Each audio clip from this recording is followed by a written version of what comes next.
প্রিয় দর্শক, সবাইকে স্বাগত জানাচ্ছি নিউজ 24 এর সরাসরি স্বাস্থ্য বিষয়ক আয়োজন ডাক্তারের চেম্বার অনুষ্ঠানে। আপনাদের সাথে আছে আমি ডাক্তার সামিউল আওয়াল স্বাক্ষর। স্বাস্থ্য বিষয়ক নানা সমস্যার সমাধান, পরামর্শ এবং আপনাদের মাঝে সচেতনতা তৈরি করবার জন্য আমাদের এই আয়োজন। প্রতি পর্বের মতো আজও আমরা একটি গুরুত্বপূর্ণ বিষয় নিয়ে কথা বলবো, সেটি হচ্ছে ডায়াবেটিসের সেবা।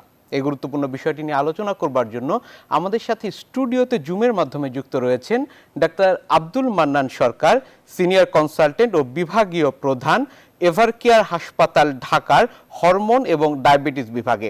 স্যার, আপনাকে স্বাগত জানাচ্ছি আমাদের আজকের এই আয়োজনে। আপনাকেও স্বাগতম, ধন্যবাদ। দর্শক, আমাদের সাথে আরো যুক্ত রয়েছেন পুষ্টিবিদ মাহফুজা আফরোজ সাথী। আপনাকেও স্বাগত জানাচ্ছি আমাদের আজকের এই আয়োজনে।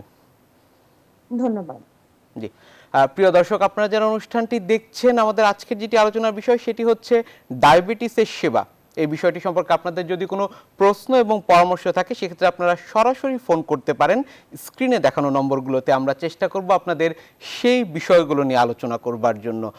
অনুষ্ঠানের শুরুতেই ডাক্তার আব্দুল মান্নান সরকার স্যার, আপনার কাছে আসছি, সেটি হচ্ছে একজন ব্যক্তির ডায়াবেটিস রোগটি হয়েছে, এই বিষয়টি তিনি আসলে কিভাবে বুঝবেন এবং আমরা কখন বলবো যে তার ডায়াবেটিস রোগ হয়েছে?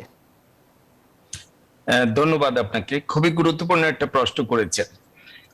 আসলে প্রথমে একটু বলে রাখি, সারা পৃথিবীতে, বাংলাদেশেও প্রায় অর্ধেকের উপর রোগীরা জানে না যে তাদের ডায়াবেটিস হয়েছে, তারা বুঝতে পারে না। আর বাকি রোগীদেরকে আমরা ডায়াবেটিস রোগী হিসাবে চিহ্নিত করেছি। আসলে যে ব্যাপারটা সেটা হলো, ডায়াবেটিস কে আমরা দুভাগে ভাগ করি মেইনলি। একটা হলো টাইপ 1 ডায়াবেটিস আর একটা হলো টাইপ 2 ডায়াবেটিস। বেশিরভাগ টাইপ 2 ডায়াবেটিস রোগীরাই কিন্তু বুঝতে পারে না, প্রায় শতকরা 80-90% রোগী বুঝতে পারে না যে তাদের ডায়াবেটিস হয়েছে। তাদের কতগুলো লক্ষণ থাকে না টিপিক্যাল, যে লক্ষণগুলো যেমন হচ্ছে অতিরিক্ত পানির পিপাসা, ঘন ঘন প্রস্রাব হওয়া, অতিরিক্ত ক্ষুধা, ওজন কমে যাওয়া, ক্লান্তি বোধ করা, এই ধরনের যে টিপিক্যাল কিছু উপসর্গ আছে, এই উপসর্গগুলি তো টাইপ 2 রোগীর মধ্যে আমরা পাই না সবার মধ্যে। আর আমাদের সারা পৃথিবীতেই যত ডায়াবেটিস রোগী আছে তার মধ্যে প্রায় শতকরা 90-95% রোগী হচ্ছে টাইপ 2 ডায়াবেটিস। আর যারা টাইপ 1 ডায়াবেটিস রোগী, তাদের দেখা যাচ্ছে যে এই লক্ষণগুলো প্রকট হয়ে দেখা দেয়। একদম অতিরিক্ত পানির পিপাসা, বারবার কেবল পানি খেতে থাকে, বারবার প্রস্রাব করতে থাকে, অতিরিক্ত ক্ষুধা, ওজনটা কমে যাচ্ছে, টায়ার্ড হয়ে যাচ্ছে, ক্লান্ত, কোনো কাজকর্ম করতে পারছে না। বেশিরভাগ 30 বছরের নিচে ছোট ছোট বাচ্চাদের এই অসুখটা হয়, ইনসুলিনের অভাবে একদমই ইনসুলিন থাকে না, তাদের এই টিপিক্যাল লক্ষণগুলো দেখা দেয়। তো সেজন্য যদি উপসর্গ দিয়ে আমরা ডায়াবেটিস বুঝতে হয়, তাহলে শুধুমাত্র টাইপ 1 ডায়াবেটিস রোগীরা ভালোভাবে বুঝতে পারবে, বাবা মারা তাড়াতাড়ি ডাক্তারের কাছে নিয়ে আসে। কিন্তু যারা সাধারণত 30 বছরের উপরে, বেশিরভাগ রোগীদেরকে আমি বলেছি যে তারা টাইপ 2, তারা যখন কোনো একটা রুটিন হেলথ চেক আপ করাতে আসে, অথবা মনে করে যে বাবা মার ডায়াবেটিস আছে, আমি একটু নিজের ডায়াবেটিসটা চেক করি, অথবা তার কোনো একটা অপারেশন হবে, মাইনর অথবা মেজর সার্জারি, তখন তার আগে একটু সুগারটা দেখে নিতে হয়, তখন দেখা যায় যে সুগারটা অনেক বেশি, অথচ রোগী কিন্তু জানেই না যে তার ডায়াবেটিস হয়েছে। আমি টাইপ 2 ডায়াবেটিসের কথা বলছি। এটা একটা স্লোলি প্রগ্রেসিভ সাইলেন্ট ডিজিজ, মানে অসুখটা ধীরে ধীরে আগাচ্ছে।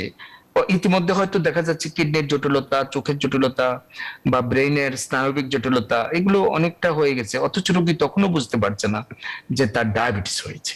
এটা রোগীর কোনো দোষ না, আসলে অসুখের ধরনটাই এমন যে লক্ষণ উপসর্গ তেমন থাকে না বলে রোগীরা যখন কোনো একটা রুটিন চেক আপ করতে যায় তখন সেটা ধরা পড়ে।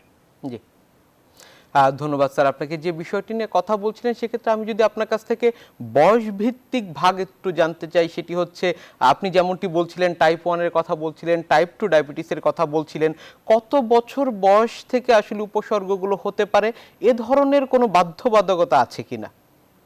আসলে যে ব্যাপারটা, বয়সের ব্যাপারটা উপসর্গের সাথে তেমন একটা সম্পর্কিত না। বয়সের ব্যাপারটা হচ্ছে যে আসলে যে ডায়াবেটিস অসুখটা হয়েছে এটা ধরনটা কি, এটা কি টাইপ 1 নাকি টাইপ 2। দেখা যাচ্ছে যে বেশিরভাগ ডায়াবেটিস রোগীরাই যাদের বয়স 30 এর নিচে, তারা টাইপ 1 ডায়াবেটিসে ভুগে থাকে।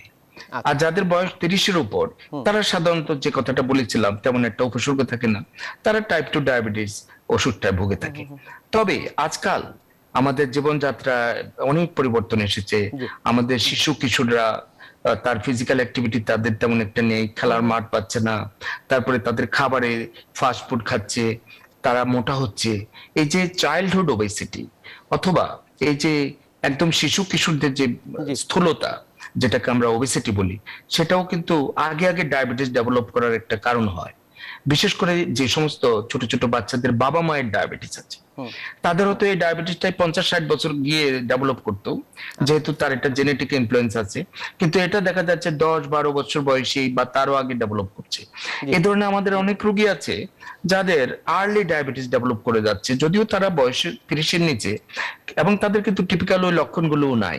জি তখনই আমরা তাদেরকে বলি তারা আসলে টাইপ 2 ডায়াবেটিস, কিন্তু আচ্ছা আর্লি ডেভেলপ করেছে লাইফ স্টাইলের একটা ইয়ের কারণে। যদি তাদের লাইফস্টাইলটাকে ঠিক করা যেত, আরো কিছু ব্যবস্থা নেওয়া যেত, তাহলে হয়তো এত তাড়াতাড়ি এই শিশু কিশোররা ডায়াবেটিস ডেভেলপ করতো না। জি ধন্যবাদ স্যার। আমরা এই বিষয়গুলো নিয়ে আরো কথা বলবো, তবে তার আগে একজন দর্শক আমাদের সাথে ফোনে যুক্ত হয়েছেন এই মুহূর্তে। কে আছেন দর্শক এই মুহূর্তে আমাদের সাথে? নাম বলে আপনার প্রশ্নটি করবেন। দর্শক এই মুহূর্তে কে আছেন আমাদের সাথে? জি, আসসালামু আলাইকুম। জি জি, আমি গাজীপুর শ্রীপুর থেকে বলছিলাম। জি দর্শক আপনার প্রশ্নটি করুন, আপনাকে আমরা শুনতে পাচ্ছি। জি, আমি আপনার অ্যাক্সিডেন্ট করছিলাম। হুম, আচ্ছা ট্রেন ছিলাম তো, আমাদের আপনার অ্যাক্সিডেন্ট করছিল। আমি কয়েকটা কয়েকটা হাসপাতাল আপনার চিকিৎসা করা হচ্ছে। এখন তো আমার মাথায় সমস্যা। হ্যাঁ, আচ্ছা মাথায় আপনার পিঠ ব্যথা, বিভিন্ন ব্যথা। জি ধন্যবাদ দর্শক আপনাকে। ডাক্তার অধ্যাপক আব্দুল মান্নান সরকার স্যার, দর্শকের যে প্রশ্নটি ছিল এই বিষয় সম্পর্কে কিছুটা জানবো। আপনি যদি একটু প্রশ্নটা বলতেন আমাকে, আমি ভালো মতো স্যার উনি আসলে অনেকগুলো সমস্যার কথা বলেছেন এবং এই সমস্যাগুলো মূলত ডায়াবেটিসের কারণে হচ্ছে কিনা এই বিষয়টি নিয়ে আমরা আলোচনা করব। সেই সমস্যাগুলো কি কি উনি বলেছেন, স্যার উনি তাহলে আমি ব্রেনের কিছু সমস্যার কথা বলেছেন এবং আনুষঙ্গিক কিছু সমস্যার কথা বলেছেন।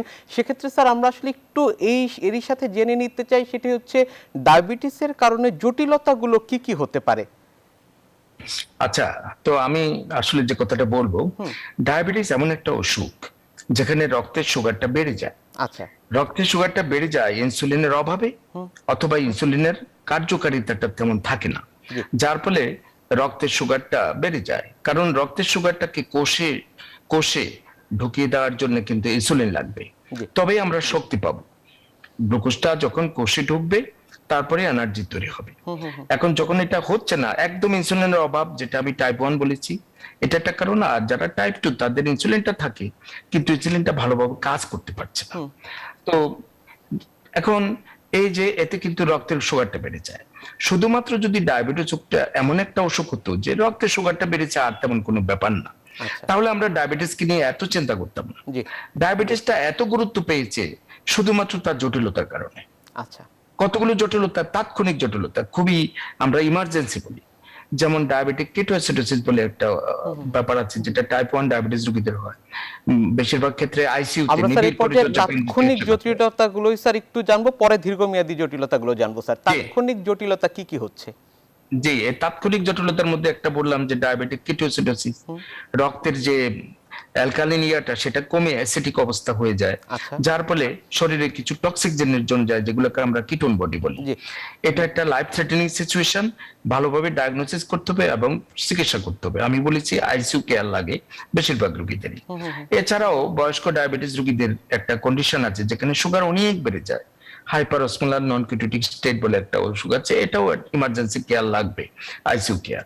এছাড়া রোগীরা যখন দেখা যাচ্ছে তার খাবার ওষুধ জি অথবা ইনসুলিন হয়তো বেশি ডোজে নিচ্ছে, অথবা তার সাথে খাবারের রিলেশনটা ভালো মতো হচ্ছে না, দেখা যাচ্ছে ওষুধ নিয়ে আছে অথবা ইনসুলিন নিচ্ছে জি কিন্তু আমরা খাবারটা স্যার দেরি এই করে খাবারের খাচ্ছে। বিষয়গুলো নিয়ে জানবো, আপনার কাছে আবার আসবো। এই মুহূর্তে পুষ্টিবিদ জি মাহফুজা আফরোজ সাথী আপনার কাছে আসছি। যে বিষয়টি নিয়ে আলোচনা করছিলেন স্যার, যে খাবারের বিষয়টি, ডায়াবেটিস রোগীদের খাবার নিয়ন্ত্রণ বা খাবার যে আমরা একটি সুনির্দিষ্ট পদ্ধতি অনুসরণ করা হয়, এই বিষয়টি আসলে ডায়াবেটিস রোগীদের জন্য কতটুকু গুরুত্ব বহন করে?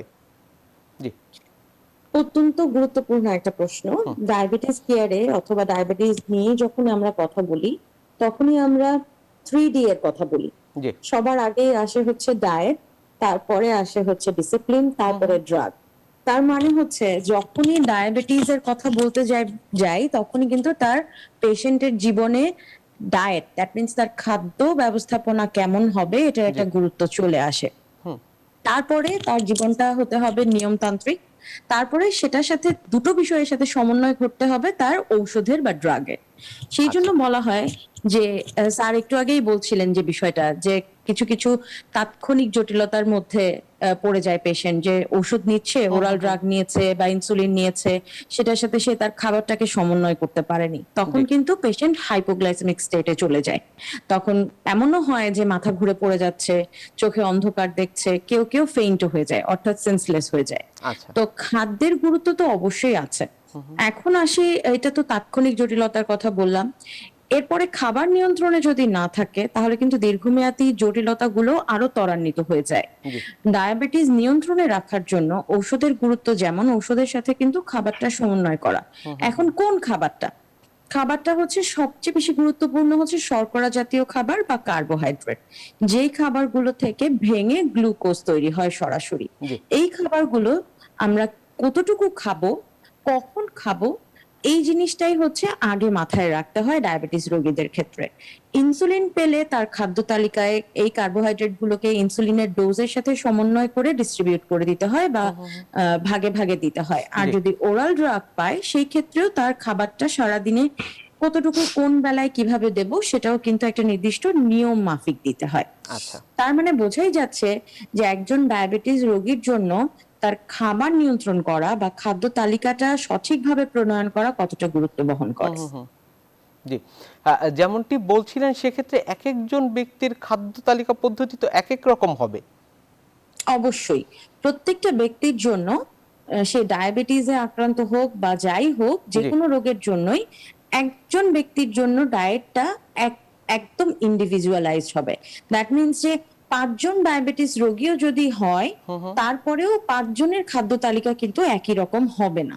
এখানে কিছু ভিন্নতা থাকবে। হুম। আমরা চেষ্টা করব তার কিছু জিনিস মাথায় রাখতে। তার দেখতে, তার হচ্ছে ফাস্টিং ব্লাড সুগার কেমন হুম, থাকে, হুম, হুম। তার খাওয়ার ২ ঘন্টা পরে ব্লাড সুগার কেমন থাকে, অথবা তার HbA1c টা কিরকম আছে। দ্যাট আচ্ছা। মিন্স ৩ মাসে তার রক্তের সুগারের শর্করার গড়টা পরিমাণটি কত কেমন ছিল, রয়েছে? হুম। কেমন ছিল। পাশাপাশি আরো দুটো জিনিস আমাদের দেখতে হয় যে পেশেন্টের ওয়েট কেমন, সে অ্যাকচুয়াল BMI তার কেমন আছে, সে কি ওবেইজ বা হচ্ছে স্থূলকায় বা মোটা, নাকি সে হচ্ছে গিয়ে স্বাভাবিক ওজনে আছে, তার ক্যালোরি রিকোয়ারমেন্ট কত, সারাদিনে তার খাদ্য থেকে শক্তি কতটুকু আসলে প্রয়োজন। অনেকগুলো বিষয় মাথায় রেখে তারপরে কিন্তু তার খাদ্য তালিকাটা প্রণয়ন করা হয়। জি। অনেক ধন্যবাদ আপনাকে অধ্যাপক ডাক্তার আব্দুল মান্নান সরকার স্যার। আপনার কাছে আসছি সেটি হচ্ছে আপনার কাছে আমরা তাৎক্ষণিক জটিলতাগুলো জেনেছি, এ পর্যায়ে জেনে নিব দীর্ঘমেয়াদী জটিলতাগুলো আসলে কি কি হতে পারে। হ্যাঁ, ডায়াবেটিসের দীর্ঘমেয়াদী যে জটিলতাগুলো হয় সেগুলো আমি একটু ভাগ করে বলি। জি। আমাদের যে ছোট ছোট রক্তের কিছু নালী আছে, হুম। সেগুলো আমাদের চোখে আছে, আমাদের কিডনিতে আছে, তারপর আমাদের নার্ভের মধ্যে আছে, হুম। আমাদের যে স্নায়ু সেখানে আছে। এগুলোকে বলে মাইক্রো অ্যাঞ্জিওপ্যাথি। এটার জন্যই দেখা যায় কিডনি বিকল হয়। কিডনির ওই ছোট ছোট হুম। সূক্ষ্ম রক্তনালীগুলো যখন এফেক্টেড হয়, জি। তেমনি চোখে রেটিনোপ্যাথি, রেটিনাল যে ছোট ছোট ভেসেল গুলো আছে, হুম, রক্তের হুম। নালীগুলো, সেটা। আরেকটা হলো আমি যেটা বলেছি নিউরোপ্যাথি, মানে স্নায়বিক জটিলতা। এই তিনটা হলো একেবারে সূক্ষ্ম ছোট ছোট নালীগুলো যখন এফেক্টেড হয়। আচ্ছা। সারা পৃথিবীতে হুম। কিডনি ডায়াবেটিস রোগীদের যে জটিলতা, তার হুম। মধ্যে কিডনি একটা ইম্পর্টেন্ট টার্গেট অর্গান। সারা পৃথিবীতে দেখা যাচ্ছে কিডনি বিকল হওয়ার, আমরা যেটাকে ক্রনিক কিডনি ডিজিজ বলি, এটা বিকল হওয়ার ১ নম্বর কারণ হচ্ছে ডায়াবেটিস। আচ্ছা। অনিয়ন্ত্রিত ডায়াবেটিস, দীর্ঘদিন যাদের হুম, ডায়াবেটিস হুম, হুম। থাকে। তারপরে চোখে যখন রেটিনোপ্যাথি হয় তখন অনেক ক্ষেত্রে রোগী অন্ধ হয়ে যায় সঠিকভাবে যদি ডায়াগনোসিস না হয় এবং চিকিৎসাও ঠিক মতো যদি না করা হয়। জি। আরেকটা হলো স্নায়বিক জটিলতা।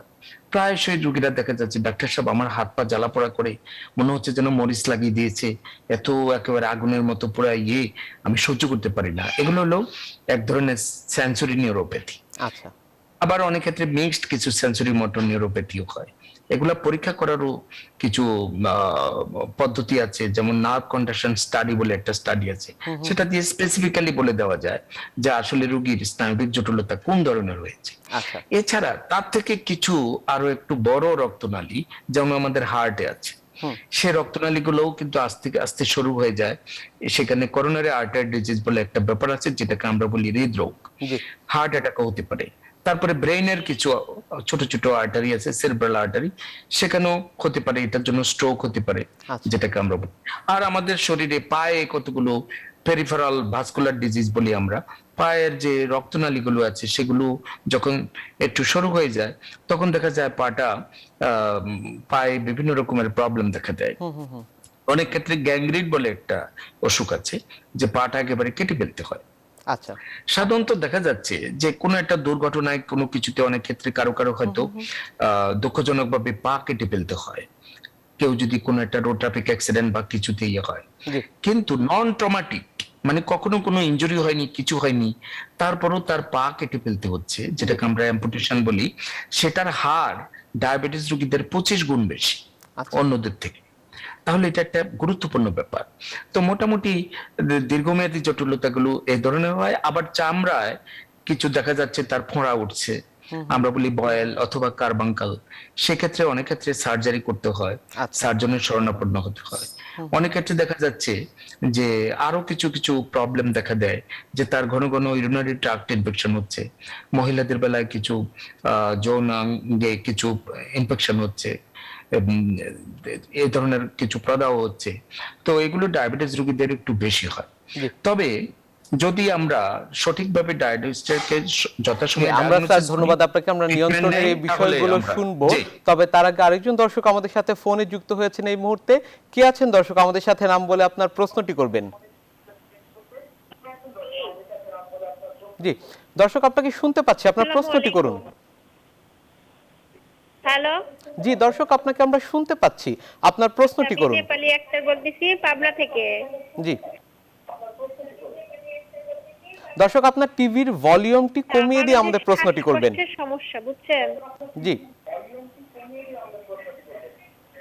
দর্শক, আপনাকে আমরা শুনতে পাচ্ছি, আপনি আপনার টিভির ভলিউমটি কমিয়ে দিয়ে আমাদের পুনরায় প্রশ্নটি করবেন। আচ্ছা, আমার শ্বাসকষ্টের সমস্যা। জি। আমি শ্বাসকষ্টের জন্য আপনার ওই যে বেক্সিটল এফ, যেটা আচ্ছা। 50/250 হুম। ওইটা নেই, আর আপনার যে মোনাক্সটেন, যেটা আচ্ছা। ওইটা খাচ্ছি, আর ডোগোপা। কিন্তু এটা খাওয়ার পরে আমার বুকে খুব ব্যথা করে। আচ্ছা। জি অনেক ধন্যবাদ দর্শক আপনাকে। আপনার এই বিষয়টি নিয়ে আমরা আলোচনা করব, তবে বিরতি থেকে ফিরে এসে। প্রিয় দর্শক, এতক্ষণ দেখছিলেন ডাক্তারের চেম্বার অনুষ্ঠানটি। আমরা কথা বলছিলাম ডায়াবেটিসের সেবায় গুরুত্বপূর্ণ বিষয়টি নিয়ে। এই বিষয়ে আমরা আরো কথা বলবো, তবে ছোট একটি বিরতি থেকে ফিরে এসে। ততক্ষণ আমাদের সাথেই থাকুন।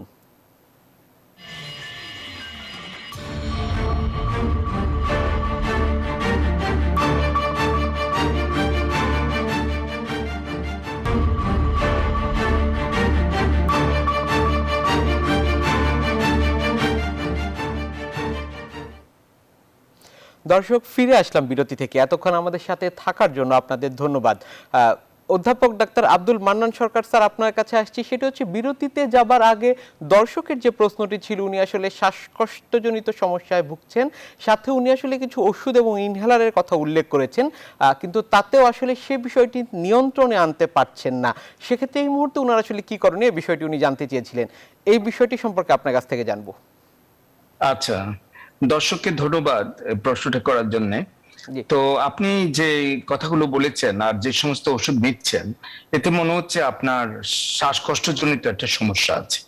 আর যে ওষুধগুলো আপনি নিচ্ছেন, সে ওষুধগুলো বিশেষ করে ব্রঙ্কিয়াল অ্যাজমা বা শ্বাসনালীর প্রদাহ এ ধরনের সিচুয়েশনে ব্যবহৃত হয়।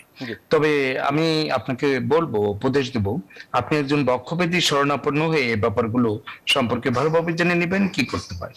তার সাথে যদি আপনার ডায়াবেটিস থাকে অথবা কোনো হরমোনের অন্য কোনো অসুখ থাকে, তাহলে একজন ডায়াবেটিস এবং হরমোন রোগ বিশেষজ্ঞের পরামর্শ নেবেন। তবে এই মুহূর্তে আপনি একজন বক্ষব্যাধি বিশেষজ্ঞের পরামর্শ মতোই আপনি ব্যবস্থা নেবেন। জি, ধন্যবাদ স্যার আপনাকে। পুষ্টিবিদ মাহফুজা আফরোজ সাথী আপনার কাছে আসছি। সেটি হচ্ছে, আমরা আলোচনা করছিলাম আমাদের অনুষ্ঠানে টাইপ 1 ডায়াবেটিস এবং টাইপ 2 ডায়াবেটিস সম্পর্কে। সেই টাইপ 1 ডায়াবেটিস এবং টাইপ 2 ডায়াবেটিসের খাবার তালিকাটি কি কি সাদৃশ্য এবং কি কি বৈসাদৃশ্য রয়েছে, এই বিষয়টি আপনার কাছ থেকে এখন জানবো। তবে তার আগে আরেকজন দর্শক আমাদের সাথে ফোনে যুক্ত হয়েছেন। কে আছেন দর্শক? আমাদের সাথে নাম বলে আপনার প্রশ্নটি করবেন। দর্শক, এই মুহূর্তে কে আছেন আমাদের সাথে ফোনে? হ্যালো, আসসালামু আলাইকুম। জি, ওয়ালাইকুম সালাম। আপনাকে আমরা শুনতে পাচ্ছি, আপনার প্রশ্নটি করুন। আমার কথা হচ্ছে যে আমার এক বাচ্চার, আচ্ছা হ্যাঁ, আমার বাচ্চার হচ্ছে 12 বছর হয়নি, সে খাবারে গন্ধ পাচ্ছে। আচ্ছা হ্যাঁ, আর 19 সালে ওর নাকে পলিপ ছিল, সেটা অপারেশন হয়েছে। হওয়ার পরে এই মানে আগস্ট মাসের শেষ থেকে সে কোনো কোনো খাবারে গন্ধ পাচ্ছে, আবার এই গন্ধের মাঝেও সেটা মাঝে মাঝে আবার খায়ও, আবার মানে বিরিয়ানি টিরিয়ানি আচ্ছা, জাতীয় সেটা এখন খায়। কি সমস্যা হচ্ছে? এখন সমস্যা হচ্ছে খাবারে গন্ধ পায়, খাবারটা খেতে পাচ্ছে না। জি তাহলে এটা কি ব্যাপার? নাক কান গলার ব্যাপার, নাকের ব্যাপার, নাকি জি। কি না মেডিসিনের কাছে যাবো? অনেক নাকি ধন্যবাদ সমস্যা- দর্শক আপনাকে। আপনার এই বিষয়টি নিয়ে আলোচনা করব ডাক্তার আব্দুল মান্নান সরকার স্যার। আপনার কাছ থেকে উত্তরটি জানবো, তবে তার আগে আরেকজন দর্শক আমাদের সাথে ফোনে যুক্ত হয়েছেন। কে আছেন দর্শক এই মুহূর্তে আমাদের সাথে? নাম বলে আপনার প্রশ্নটি করবেন। জি, আসসালামু আলাইকুম। জি, ওয়ালাইকুম সালাম। আমি জিন্না বলছিলাম। জি দর্শক, আপনার প্রশ্নটি করুন। আমি স্যারকে একটা প্রশ্ন করতে চাচ্ছিলাম। আমার তো ডায়াবেটিস আছে, জি তো তো আমার ডায়াবেটিসটা 2 ঘন্টা কি 3 ঘন্টা না খেলে ডায়াবেটিসটা 2 থেকে 3-এর নিচে চলে আসে। সেক্ষেত্রে আমার করণীয়তা, আমি মিষ্টি না খাইলে তখন আমার শরীর কাঁপুনি উঠে জি। যায়। দর্শক, আপনার বয়স কত এবং আপনার ওজন কত? দর্শক, আপনার টিভির ভলিউমটি কমিয়ে দিয়ে আমাদের প্রশ্নটি করবেন। জি হ্যাঁ, আমার বয়স হচ্ছে এখন 38। আচ্ছা আর আমার ধরেন, আমি ঢাকাতে পপুলারে প্রফেসর বেলাল আলম স্যারকে দেখাইছিলাম, জি। মেডিসিন বিশেষজ্ঞ। উনি আমাকে সেকনিন দিছিল, সেকনিন 2 আর হচ্ছে নিলামত। আচ্ছা সে ওষুধ আমি খাই। তো সব মিলাই আপনার যেটা হয় আমার, যে ওষুধ যদি আমি সেকনিন খাই, তাহলে আমি হয়তো ভাত না খেতে পারলে, আমার রুটি যদি খাই, তাহলে আমার ডায়াবেটিসটা কমে হঠাৎ থেকে পানি ঝরে এবং মনে হয় যে মারা যাবে।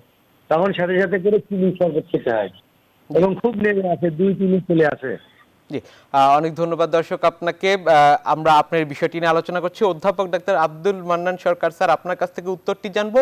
দর্শক যেমনটি বলছিলেন যে উনার হচ্ছে সুগারের মাত্রাটি কমে আসে, ওনার আসলে সেটি মাঝে মাঝেই হয়, সেই বিষয়টি উল্লেখ করছিলেন তিনি। হাইপোগ্লাইসেমিয়ার এই বিষয়টি সম্পর্কে আপনার কাছ থেকে জানতে চেয়েছেন, এবং পূর্বের যে দর্শকের প্রশ্নটি ছিল, একসাথে দুটি প্রশ্নের উত্তর জানবো আপনার কাছ থেকে।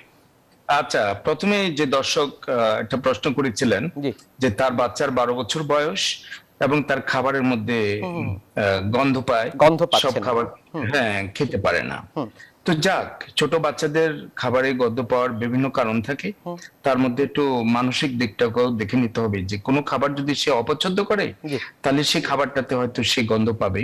সেজন্য তার পছন্দের খাবারগুলো কেমন কি, সে ব্যাপারে একটু খেয়াল রাখতে হবে। জি আরেকটা ব্যাপার হলো, এ ধরনের সিচুয়েশনে অনেক ক্ষেত্রে লিভারের যদি কোনো প্রদাহ থাকে অথবা কিছু, যেটাকে আমরা হ্যাপাটাইটিস বলি, সেজন্য দেখা যাচ্ছে যে খাবারে এ ধরনের গন্ধ পাওয়া বা অরুচি, এ ধরনের ব্যাপারগুলো হতে পারে।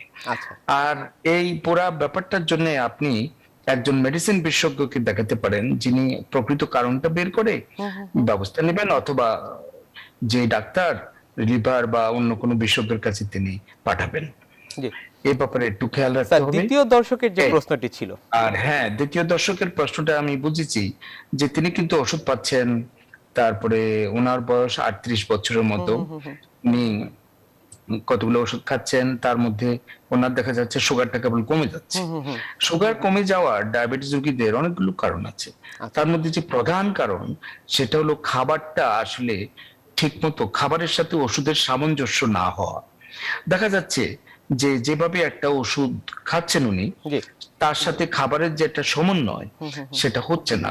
অনেক ক্ষেত্রে রোগীরা নিজেরাই ডায়াবেটিসের কারণে খাবারটাকে কমিয়ে দেয়, অথবা কিছু কিছু খাবারকে একেবারে পুরোপুরি বর্জন করে। জি তারা কোনো সঠিকভাবে কোনো ডায়েটিশিয়ান অথবা পুষ্টিবিদের পরামর্শ নেয় না। না নেয়ার কারণে এই সমস্যাগুলো হয়। জি। সেজন্য আমি যে কথাটা বলবো, আমরা আমাদের চেম্বারেও এবার কেয়ার হাসপাতালে প্রত্যেকটা ডায়াবেটিস রোগী কিন্তু তার পুষ্টিবিদের পরামর্শ মতো কিন্তু তার খাবারের ইয়াটা ঠিক করে নেয়। জি। প্রায় এই রোগীরা কিন্তু আমাদের বলে, ডাক্তার সাহেব আমি তো তেমন কিছু খাই না, এইটা খায় না, জি, ওটা স্যার একটু ধন্যবাদ একটু আপনাকে। করে আমরা খায়, স্যার এই খাবারের অভ্যাসটা বিষয়টি নিয়ে জানবো। হুম। পুষ্টিবিদ মাহফুজা আফরোজ সাথী দর্শকের যে প্রশ্নটি ছিল তার আংশিক আপনার কাছ থেকেও জানবো, সেটি হচ্ছে খাবারের বিষয়টি আসলে এই হাইপোগ্লাইসেমিয়ার থেকে কিভাবে জড়িত সেই বিষয়টি জানবো। পাশাপাশি আপনার কাছে যেটি প্রশ্ন ছিল টাইপ 1 ডায়াবেটিস এবং টাইপ 2 ডায়াবেটিসের খাবার তালিকার আসলে সাদৃশ্য এবং বৈসাদৃশ্য, একসাথে দুটি বিষয় একটু জেনে নেব আপনার কাছ থেকে।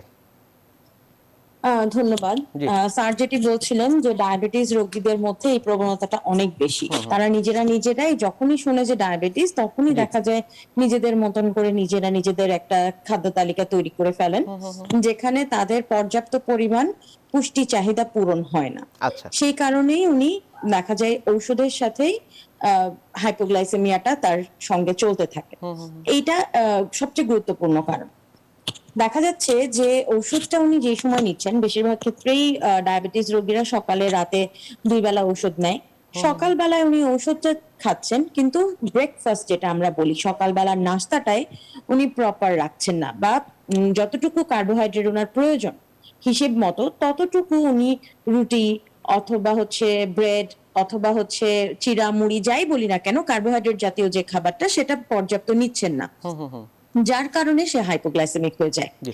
এবং অনেকে তো তার 3 বেলা blood ওষুধ sugar গ্রহণ কমে আসে। করছেন, আবার অনেকে 3 বেলা ইনসুলিনও গ্রহণ করছেন। তাদের বিষয়টি একটু আপনার কাছ থেকে জেনে নিব সাথে। ইনসুলিন, এই ইনসুলিনের সাথেই আপনার প্রথম প্রশ্ন যেটা ছিল যে টাইপ 1 টাইপ 2 ডায়াবেটিসের খাদ্য তালিকার জি। কি মিল আর বৈসাদৃশ্য।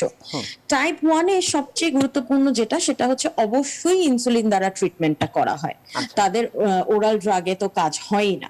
সেই জন্য ইনসুলিনের ডোজ কতটুকু ফিক্স করা হয়েছে সেটার সাথে তার খাবারে কতটুকু কার্বোহাইড্রেট প্রয়োজন হবে এটার একটা একদম অ্যাপ্রোপ্রিয়েট, একদম টু দা পয়েন্ট ক্যালকুলেশন আছে। জি। সেই ক্যালকুলেশন ওয়াইজ হচ্ছে তাকে খাবার তালিকাটা তৈরি করে দিতে হয়। আর আচ্ছা। যারা ওরাল ড্রাগ নিচ্ছেন তাদের ক্ষেত্রে হচ্ছে ইনসুলিনের ডোজের সাথে যেরকম একদম সামঞ্জস্য রেখে হিসেব করে চুলচেরা ভাবে করা হয়, ঠিক ততটা না, কিন্তু একটা মানে আপনার কি বলবো যে গাইডলাইন মেনটেন করে তার ডায়েট চার্টটা করা হয়। আচ্ছা। 3 বেলা খাবার নিলেও তার 3 বেলা কিন্তু ঔষধের সাথে সামঞ্জস্য রেখে তার 3 বেলার খাবারটাকে মেজর মিলগুলোকে ওইভাবে আমরা হিসেব করি এবং ডিস্ট্রিবিউট করি। আচ্ছা। পাশাপাশি হচ্ছে আমরা যেটা করি যে একটু স্ন্যাক্স বা হচ্ছে হালকা টাইপের নাস্তা রাখি, যেই কারণে একজন ডায়াবেটিস রোগীর ক্ষেত্রে বলি যে অল্প অল্প পরিমাণে সে 5 থেকে 6 বেলা খাবার গ্রহণ করবে, আচ্ছা। তাহলেই তার সারাদিন ব্লাড সুগারের যে লেভেলটা সেটা আমরা এটির কি কোনো অপটিমাম নির্দিষ্ট রাখতে কোনো পারবো। সময় আছে কিনা? অবশ্যই একটা রোগীর ক্ষেত্রে আমরা সবসময় বলি যে 12 আওয়ার ইটিং উইন্ডো মেনটেন করতে। এই 12 আওয়ার ইটিং উইন্ডোটা হচ্ছে সকালের নাস্তাটা আমরা বলে থাকি 7টা থেকে 8টার মধ্যে কমপ্লিট করতে, ঠিক রাতের ডিনারটাও একইভাবে 7টা থেকে রাত 8টার মধ্যে কমপ্লিট করতে। জি। যদি কোনো কারণে 8টায় ডিনার কমপ্লিট করার পরে কোনো রোগী আরো 2 ঘন্টা অথবা 3 ঘন্টা জেগে থাকেন, কোনো কাজে থাকেন, সেক্ষেত্রে তখন আমরা তার ব্লাড সুগারটা একটু মনিটর করে যদি দেখি যে কমে যাওয়ার টেন্ডেন্সি আছে, সেক্ষেত্রে লেট নাইটে জি। একটা হালকা স্ন্যাক্স আমরা অ্যাড করে দিই, যাতে করে রাতের বেলা তার ব্লাড সুগারটা খুব বেশি কমে গিয়ে ভোরে হাইপো না হয়ে যায়। এই ক্যালকুলেশন গুলো প্রপারলি করার জন্য জি। পেশেন্টের ওজন, উচ্চতা এবং তার ব্লাড সুগারের একটা রেকর্ড, যে 7 দিন অন্তত উনি ব্লাড সুগারটা রেকর্ড করবেন, জি। যে সকালে জি, খাওয়ার সেই আগে, খাওয়ার পদ্ধতিগুলো পরে, তিনি রাতে অনুসরণ কিভাবে করবেন। খাবেন। যে বিষয়টির কথা আপনি বলছিলেন যে স্ন্যাক্স এর কথা, সেখানে আসলে কি খাবেন তারা, কারণ এটি আসলে অনেক দর্শকই জানতে চান। হেলদি স্ন্যাক্স এর মধ্যে সবসময় আমরা বলি একটু কমপ্লেক্স টাইপের কার্বোহাইড্রেট রাতের বেলায় রাখতে। সেই ক্ষেত্রে আমরা রোগীর যদি কোনো আদার্স কমপ্লিকেশন না থাকে, যেমন শুধুমাত্র ডায়াবেটিস, কিডনির রোগ নেই বা অন্য কোনো রোগ নেই, সেই ক্ষেত্রে আমরা বলি যে উনি একটু বাদাম খেতে পারেন, হাফ কাপ দুধ খেতে পারেন, আচ্ছা। আধা কাপ হচ্ছে টক দই খেতে পারেন। তারপর হচ্ছে গিয়ে যদি ব্লাড সুগার বেশি কমে যাওয়ার টেন্ডেন্সি থাকে সেই ক্ষেত্রে হচ্ছে সুগার ফ্রি যদি ক্র্যাকার্স থাকে সেটা খেতে পারেন। ক্র্যাকার্স এর মধ্যে হুইট থাকবে যেটা কিনা কমপ্লেক্স কার্বোহাইড্রেট, সো ওনার ব্লাড সুগারটা খুব দ্রুত বাড়বে না, ধীরে ধীরে ফলমূল বাড়বে। উনি গ্রহণ করতে পারবেন কিনা? আমরা লেট নাইটে দুটো কারণে ফ্রুটস খেতে নিষেধ করি। জি। ফ্রুটস হচ্ছে আপনার লেট নাইটে বেশিরভাগ ক্ষেত্রেই দেখা যায় যে এসিডিটির একটা তৈরি করে, যে দেখা যায় গলা জলে বুক জলে এরকম একটা বিষয় থাকে। জি। আরেকটা বিষয় হচ্ছে ফ্রুটস গুলো যদি সুগারি টাইপের উনি খেয়ে ফেলেন বা মিষ্টি জাতীয়, তাহলে হঠাৎ করে ওনার ব্লাড সুগারটা শুট আপ করবে, বেড়ে যাবে। এই কারণে আমরা রাতের বেলায় বেশিরভাগ ক্ষেত্রেই ডায়াবেটিস আক্রান্ত হোক রোগী তাদেরকে বলি যে ফলটা না গ্রহণ করতে। এই সময় দুধ, টক দই, তারপরে হচ্ছে আপনার বাদাম, জি। এই টাইপের খাবারগুলো বেশি উপযোগী। জি, অনেক ধন্যবাদ আপনাকে। প্রিয় দর্শক, এতক্ষণ দেখছিলেন ডাক্তারের চেম্বার অনুষ্ঠানটি। আমরা খাবার তালিকা এবং কখন আসলে চিকিৎসকের শরণাপন্ন হবেন, কখন আসলে হাসপাতালে শরণাপন্ন হবেন, এই বিষয়গুলো নিয়ে আলোচনা করব, তবে ছোট একটি বিরতি থেকে ফিরে এসে। ততক্ষণ আমাদের সাথেই থাকুন।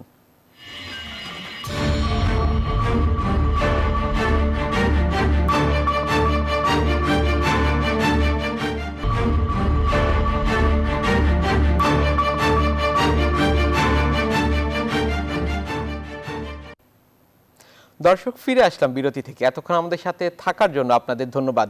অধ্যাপক ডাক্তার আব্দুল মান্নান সরকার স্যার, আপনার কাছে আসছি, সেটি হচ্ছে কখন আসলে একজন ডায়াবেটিক রোগী চিকিৎসকের শরণাপন্ন হবেন এবং কখন আসলে হাসপাতালে শরণাপন্ন হবেন, আমাদের দর্শকদের উদ্দেশ্যে এই বিষয়টি জানিয়ে দিবেন। ধন্যবাদ আপনাকে। জি। আসলে কখন একজন ডায়াবেটিস রোগী চিকিৎসকের শরণাপন্ন হবেন, আমি যে কথাটা বলবো সেটা হচ্ছে একজন ডায়াবেটিস রোগী তার রোগটা নির্ণয় হওয়ার সাথে সাথেই কিন্তু আর বসে থাকবে না। আচ্ছা। একজন ডায়াবেটিস এবং হরমোন রোগ বিশেষজ্ঞের শরণাপন্ন হয়ে সঠিক চিকিৎসাটা নেবে। অনেক ক্ষেত্রে দেখা যায় যে রোগীরা বলে যে আমার তো সুগারটা সামান্য আছে, আমার তো তেমন কোনো অসুবিধা নেই, আমি তো হাট বাজার অফিস আদালত সবই করছি, আমার তো প্রবলেম হচ্ছে না। আমি আগেই বলেছি যে টাইপ 2 ডায়াবেটিস রোগীদের কিন্তু লক্ষ্য থাকে না, তারা সব কাজ করে বেড়ায়, অথচ ইতিমধ্যেই দেখা যায় যে তাদের কতগুলো জটিলতা হয়ে যায় কিডনির, চোখের, ব্রেনের, হার্টের। তো সেই জন্য ডায়াবেটিস ডায়াগনোসিস হওয়ার সাথে সাথে কিন্তু ডায়াবেটিসের চিকিৎসকের শরণাপন্ন হবে। কখন স্যার হাসপাতালে শরণাপন্ন হবেন? হ্যাঁ, হাসপাতালে শরণাপন্নে কোনো ডায়াবেটিস রোগীর যদি সুগারটা অতিরিক্ত বেড়ে যায়, বিশেষ করে 17 মিলিমোল বা তার উপরে, মানে 300 মিলিগ্রামের উপরে যদি চলে যায়, তাহলে কিন্তু সে হাসপাতালে চলে আসবে। আরেকটা হলো কোনো ডায়াবেটিস রোগী ঝিমাতে থাকে, কেমন ঝিমিয়ে ঝিমিয়ে থাকে, তাহলে বুঝতে হবে যে তার কোনো জটিলতা হচ্ছে, বিশেষ করে তার বডিতে কোনো কিটোন বডি জমে যাচ্ছে কিনা, যার কারণে সে ধীরে ধীরে ঝিমিয়ে ঝিমিয়ে যাচ্ছে, এক পর্যায়ে হয়তো পুরোপুরি আনকনসিয়াস হয়ে যেতে পারে। সেজন্য যাদের একটু একটু ঝিমুনি হচ্ছে অথচ তার ডায়াবেটিস আছে, দেরি করবে না, সোজা ডাক্তারের কাছে চলে আসবে। আর যদি কখনো তার সুগারটা একদম কমে যায়, হাইপোগ্লাইসিমিয়া যেটা আমরা বলি, তখন যদি বাসায় থাকে, তাদের যে রোগীর আত্মীয় স্বজন ক্লোজ যারা আছে তাদের জানতে হবে যে রোগী কেন, তার কি করতে হবে। বেশিরভাগ রোগীর মেজাজটা খারাপ হয়ে যাচ্ছে, ক্ষুধা বেড়ে যাচ্ছে, ঘাম হচ্ছে, হাত কাঁপছে, বুক ধড়ফড় করছে, একটু মাথা ব্যথা হচ্ছে, তখন বুঝতে হবে যে সুগার কিন্তু কমে গিয়েছে। তখন সাথে সাথে কিন্তু মিষ্টি জাতীয় কিছু খেয়ে দিতে হবে, কোমল পানীয় যেটা মিষ্টি সেটা খেয়ে দিতে হবে। হাতের কাছে যদি না থাকে যে কোনো খাবারই খাইয়ে দিতে হবে, দেরি করা যাবে না। আর যদি সুগার থাকে তাহলে 4 থেকে 8 চামচ একটা গ্লাসের মধ্যে ইয়ে করে গুলে তারপরে খেয়ে ফেলবে, কারণ হাইপোগ্লাইসিমিয়া কিন্তু খুব একটা ইমার্জেন্সি সিচুয়েশন। তাৎক্ষণিকভাবে যদি সেটার ব্যবস্থা না নেওয়া হয় তাহলে রোগী কিন্তু এক পর্যায়ে দেখা যায় একেবারে আনকনসিয়াস হয়ে যায়। তখন রোগীকে অনেক ক্ষেত্রে হাসপাতালে নিবিড় পরিচর্যা কেন্দ্রে ভর্তি করতে হয়, অনেক দিন বা বছর পর্যন্ত রোগীর নিউরোলজিক্যাল যে ব্যাপারটা। আমরা স্যার হচ্ছে সুগার কমে গেলে ঘরোয়া পদ্ধতির কথা শুনছিলাম, আপনার কাছে আবার আসবো। এই মুহূর্তে পুষ্টিবিদ মাহফুজ আফরোজ সাথী আপনার কাছে আসছি, সেটি হচ্ছে অনেকেরই যাদের সুগার কমে যাওয়ার প্রবণতা রয়েছে, তাদের আসলে খাবার সাথে রাখা কতটুকু জরুরি এবং কি কি খাবার তারা সাথে রাখতে পারেন, এই বিষয়টিও জানবো। সাথে আরেকটি বিষয় জানবো, সেটি হচ্ছে কোন কোন খাবারগুলো খেলে হঠাৎ এই সুগারের মাত্রাটি বেড়ে যেতে পারে। জি। সবচেয়ে গুরুত্বপূর্ণ হচ্ছে যখনই ব্লাড সুগার কমে যাবে তখন যে খাবারগুলো সাথে রাখতে হয়, এটা রোগীরা বুঝেন যাদের এই হাইপোটেন্ডেন্সি থাকে, তাদেরকে আমরা বলি খেজুর, চকলেট। চকলেট মানে হচ্ছে ক্যান্ডি, সুগার ক্যান্ডি, অথবা খেজুর, অথবা মিষ্টি জাতীয় কোনো ফল, যেমন হচ্ছে কলা বা পেঁপে। এই টাইপের খাবারগুলো হাতের কাছে বা সাথে রাখতে হয়। আচ্ছা। যদি একদমই রাখা না যায়, সেক্ষেত্রে চিনি গুলা পানি অথবা গ্লুকোজ ওয়াটার এগুলো খাওয়ানো যেতে পারে। তাছাড়া যে খাবারগুলোর কথা এখন আমি বললাম যে হাইপো হলে খেতে হবে, ঠিক এই খাবারগুলাই যদি কোনো রোগী, ডায়াবেটিস রোগী বেশি খায়, সেক্ষেত্রে কিন্তু হাইপারগ্লাইসেমিয়া মানে হচ্ছে রক্তে সুগারের পরিমাণ বেড়ে যেতে পারে। জি। এই কারণে ডায়াবেটিস রোগে আক্রান্ত হলে সবসময় বলি যে ফল খাওয়ার ব্যাপারে একটু সাবধানতা অবলম্বন করতে, খুব মিষ্টি জাতীয় ফল না খেয়ে আচ্ছা। একটু টক জাতীয় অথবা একটু কম মিষ্টি জাতীয় ফল যাতে রোগীরা বেশি খায়। পাশাপাশি হচ্ছে কার্বোহাইড্রেটের মধ্যে যাতে কমপ্লেক্স মানে হচ্ছে জটিল শর্করাটা থাকে, যেখানে খুব বেশি চিনি বা গুড়, মধু এই টাইপের খাবার না হয়ে জি। ফল, খোসা সহ ফল, সবজি, শাক, পাশাপাশি হচ্ছে লাল আটার রুটি এই টাইপের খাবার যাতে তার খাবারের তালিকায় অন্তর্ভুক্ত হতে পারে, জি। বাদাম থাকতে পারে। জি, ধন্যবাদ আপনাকে। ডাক্তার আব্দুল মান্নান সরকার স্যার, আপনার কাছে আসছি, সেটি হচ্ছে অনেকেই যে বিষয়টি জানতে চান সেটি হচ্ছে ডায়াবেটিসটি আসলে নিয়ন্ত্রণের কথা আমরা যেটি বলি চিকিৎসকদের পক্ষ থেকে বারবারই বলা হয়, সেক্ষেত্রে ডায়াবেটিসটি কি পুরোপুরি সারিয়ে তোলা সম্ভব হয় কিনা? ধন্যবাদ আপনাকে জি। সুন্দর একটা প্রশ্ন করার জন্য। ডায়াবেটিস একটা অসুখ, আমরা একটা কথা বলেই থাকি যে ডায়াবেটিসটা যখনই হয় এটা সারা জীবনের একটা অসুখ। জি। তবে আমি যে টাইপ 2 ডায়াবেটিসের কথা বলেছি, এই টাইপ 2 ডায়াবেটিসটা একটা প্রতিরোধযোগ্য অসুখ। টাইপ 2 ডায়াবেটিসটা কিন্তু হুট করে হয়ে যায় না। দেখা যায় যে যাদের পরিবারে বাবা মা দুজনের অথবা একজনের অথবা নিকট আত্মীয় যেমন ভাই বোনদের ডায়াবেটিস আছে, যারা একটু মোটা, যারা একটু বেশি খায়, যারা একটু কাজকর্ম কম করে, তারা কিন্তু টাইপ 2 ডায়াবেটিস ডেভেলপ করার জন্য উপযুক্ত ক্যান্ডিডেট। তারা যদি ঠিক এই কাজগুলো না করে, যেমন তারা মোটা হবে না, প্রয়োজনের অতিরিক্ত বেশি খাবে না, এবং অলসভাবে সময় কাটাবে না, কায়িক শ্রম করবে, তাহলে কিন্তু তারা প্রি ডায়াবেটিসও হবে না, পরে ডায়াবেটিস হওয়ার সম্ভাবনাও থাকবে না, হলেও অনেক বেশি বয়সে হবে। সেই জন্য আমরা বলি টাইপ 2 ডায়াবেটিস একটা প্রতিরোধযোগ্য অসুখ। সেটা প্রি ডায়াবেটিস, তারপর ডায়াবেটিস, হঠাৎ করে কিন্তু ডায়াবেটিস হচ্ছে না। আর প্রি ডায়াবেটিস তাদেরই হওয়ার সম্ভাবনা যাদের এই বাবা মার ডায়াবেটিস থাকে, যারা মোটা, যারা অলস, যারা একটু বেশি খায়। তো এইগুলো অ্যাভয়েড করলে, ডাক্তারের শরণাপন্ন হলে, প্রয়োজনে কিছু ওষুধ দিয়ে হলেও প্রি ডায়াবেটিস থেকে ফিরিয়ে আবার নর্মাল নেওয়া যায়, নর্মাল অবস্থা নিয়ে আসা যায়। তো এই জন্য আমরা বলি যে ডায়াবেটিস প্রতিরোধযোগ্য শুধু টাইপ 2 ডায়াবেটিসটা, কিন্তু একবার যদি ডায়াবেটিসটা হয়ে যায় এটা কিন্তু সারা জীবনের অসুখ। আর টাইপ 1 এর ব্যাপারে কিন্তু এ ধরনের কোনো ব্যাপার কাজ করবে না, কারণ টাইপ 1 ডায়াবেটিসটা বেশিরভাগেরই দেখা যায় যে পরিবারের কোনো ইতিহাস থাকে না ডায়াবেটিসের, তাদের পরীক্ষা করলে দেখা যায় যে ইনসুলিনটা একদমই তাদের শরীরে নেই, তাদের ডায়াবেটিসটা। ধন্যবাদ স্যার, আপনার কাছে আবার আসবো। পুষ্টিবিদ মাহফুজা আফরোজ সাথী আপনার কাছে আসছি, সেটি হচ্ছে ডায়াবেটিস রোগীরা অনেকেই চিনির পরিবর্তে অন্য কিছু খাওয়ার কথা বলেন, সেটি আসলে যৌক্তিক কিনা? অনুষ্ঠানের শেষ পর্যায়ে আছি, খুব সংক্ষেপে জানবো। চিনির পরিবর্তে আসলে আর্টিফিশিয়াল সুইটনার গুলো বাজারে পাওয়া যায়, যেগুলো রক্তের শর্করা বাড়ায় না, কিন্তু দীর্ঘমেয়াদী গ্রহণের ফলে ক্যান্সার থেকে নিয়ে শুরু করে কিডনি জটিলতা, বিভিন্ন ধরনের জটিলতার এভিডেন্ট কিন্তু পাওয়া যায়। সেই কারণে আমরা খুব বেশি এটাকে এমফাসিস দেই না, বলি যে যতটুকু পরিহার করা যায় ততই ভালো। ন্যাচারাল সুগার যেরকম ফ্রুটস, তারপরে হচ্ছে গিয়ে সামান্য মধু, এগুলো ডায়াবেটিস কন্ট্রোলড অবস্থায় থাকলে পেশেন্টদেরকে প্রেসক্রাইব করা যেতে পারে। অনেক ধন্যবাদ আপনাকে আমাদের আজকের অনুষ্ঠানে যুক্ত হবার জন্য। আরো ধন্যবাদ জ্ঞাপন করছি অধ্যাপক ডাক্তার আব্দুল মান্নান সরকার স্যার, আপনাকে আমাদের আজকের এই আয়োজনে উপস্থিত হবার জন্য। জি প্রিয় দর্শক, আপনারা যারা এতক্ষণ অনুষ্ঠানটি দেখছিলেন, আমরা কথা বলছিলাম খুব গুরুত্বপূর্ণ একটি বিষয়, ডায়াবেটিসের সেবা নিয়ে। ডায়াবেটিস রোগটিকে কোনোভাবেই অবহেলা করা যাবে না, বরং এটিকে নিয়ন্ত্রণে রাখতে হবে এবং হচ্ছে জটিলতা থেকে মুক্তি পেতে আমাদের কিন্তু সর্বদা আমরা যেটি বলি সেটি হচ্ছে রক্তে সুগারের পরিমাণটি নির্ণয় করে দেখতে হবে। আজ এখানেই শেষ করছি, আগামীতে আবার দেখা হবে। সে পর্যন্ত আপনারা সবাই ভালো থাকুন, সুস্থ থাকুন, নিউজ 24 এর সাথেই থাকুন।